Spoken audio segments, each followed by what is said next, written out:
Mira had always believed in fairy tales. She was quiet, thoughtful, and a top student in her university. She never imagined that her life would take a turn straight out of a hidden diary.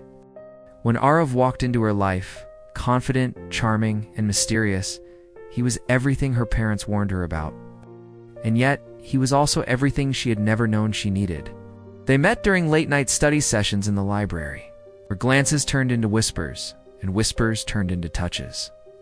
It wasn't long before those touches became something deeper, something Mira had never experienced before. The world outside stopped existing when he held her. When he said he loved her, she believed it.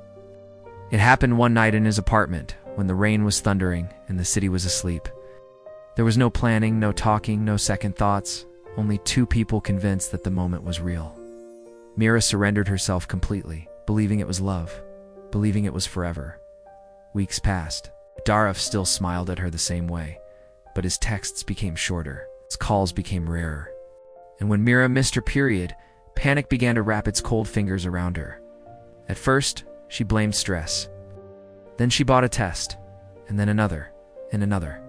3 tests, all positive. She sat on the bathroom floor, trembling, trying to convince herself it was just a mistake. This wasn't part of the plan. She was barely 21. Her family, traditional, proud, and strict, would never forgive her. And Arav?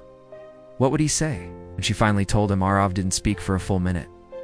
Then he sighed, a long, exhausted sigh. "You need to take care of it," he said coldly. Mira blinked. "Take care of what?" Her voice cracked. He looked her dead in the eyes. The problem. And that night, something inside Mira shattered. Not just her heart, her illusion of love, of safety, of trust. She refused to do what he asked. It wasn't just a problem, it was a life. Her life. And even if she had made a mistake, she would take responsibility for it. She stopped answering his calls. He stopped making them. He disappeared from her life as easily as he'd entered it. Mira lived in fear every single day, hiding her pregnancy, making excuses for her morning sickness, praying her parents wouldn't notice her changing body when she finally gave birth. Alone in a small clinic far from home, she held her baby girl and cried like a storm. She cried for the love she lost. She cried for the girl she used to be. She cried for the strength she never knew she had.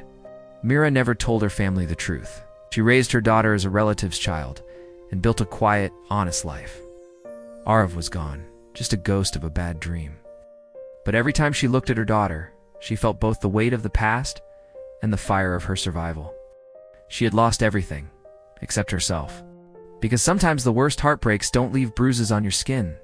They grow inside you, call you mama, and make you stronger than you ever imagined.